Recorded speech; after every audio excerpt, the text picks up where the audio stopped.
Hey, so tell me, how'd you feel out there? 165, first time competing in that division. Was it what you expected? Physically, I felt better than I ever have. No point was I breathing hard.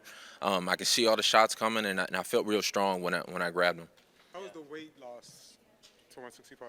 A lot better physically. Like I was able to work out the day of weigh-ins, which surprised my coaches. Even like usually I'm a dead man in the tub and in the mummy or however, and feeling like I'm about to die. I was able to run. I ran to get the weight off. So that's not something that's normal, and I felt like that even helped my cardio even more because I never got depleted before the fight. You had told me that focus and cardio were sort of the big ingredients that were going to come along with the 165 weight class. Do you feel like that was it? Did you feel that in there? Yeah, and this fight really tested that too. Uh, the first kick that he threw, blew out my ACL or something. We're gonna get the MRI to see, but that could have broke my focus. 2 years ago, it would have broke my focus for sure. I'd have been thinking about that the whole time, and even though it crept up, I was able to put it on the back burner and get the job done. So I'm proud of that. And you're no stranger to knee injuries, so like as soon as you felt that you knew some serious. Yeah, because it wasn't like a pain. It's not a pain thing. The pain is starting to come now that the adrenaline is wearing off, but it wasn't a pain thing. It was like a structure thing. So, yeah, I kind of knew, but I got many ways to win a fight. Um, we- I relied on my grappling a little bit. Wasn't really expecting that this fight. Was working the jab and the left hook was getting through. Just the right hand wasn't able to get through. What knee was it? Left knee. Yep. Yeah, left knee. First kick. I'm gonna go back, replay that motherfucker because I don't know how that happened. And it seems you're still in very good spirits. I mean, obviously, like that sucks that you went through that, but does the win 165, everything else, sort of overshadow that? Yeah, I feel like this put me on the right track to getting that championship like how I want it. Mentally, that's the things that I had to overcome in there, and it kind of reaffirmed what I knew. You don't really know until you get in there with these fights and see when you test it like that. See if when you are injured if you can keep going through. And I feel like I overcame that adversity. And me a year ago or 2 years ago, or the me that fought Tony Ferguson for the UFC title, wouldn't have been able to push through in that way. So I'm happy that I'm finally at this level.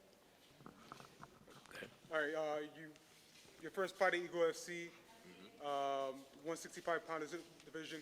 What message do you have for free agents who want to come over here? What experience have you experienced? What message do you have for them to come? It's amazing over here, man. It's amazing. Like it's a different level of focus and a different level of talent. Really, it's nice that we in a sport where this isn't. It's not a one-stop shop anymore. It's not a one pony horse show. Fucking shit.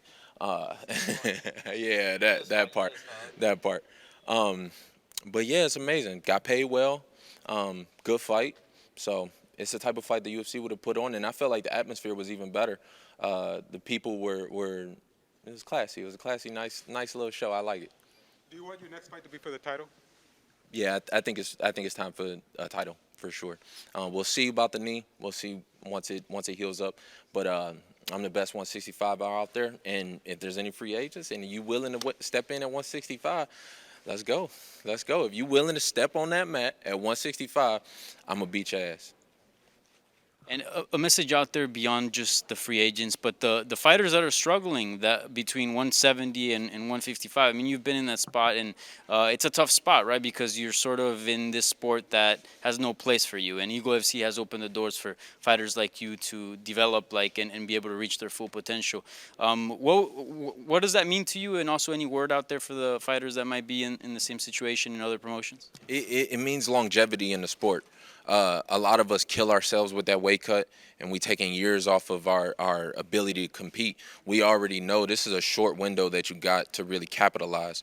So the less you have to deal with outside of the cage, I feel like it's just gonna extend the sport even longer. Even a guy like Diego would have had a few more years and a few more years of his prime if he didn't have to make those drastic weight cuts. So uh, if I was younger, and even though my body could do it, don't put yourself through it. This is a tough sport as it is. You don't have to make it even tougher. Tell the people what's in store for the fans, the MMA world. Kevin Lee at 165. What are we in for? A gold belt. A gold belt is next. I have Khabib wrap that around. The greatest lightweight going to wrap around a super lightweight championship. I can't wait. And like I said, I want Donald Trump to pick out that next opponent. I hear he's getting back into promoting, and he remembers what I did in New York. And on the mic in New York, I said I wasn't ready for the title, but I'm ready for the title now. Watch that performance, and you'll see.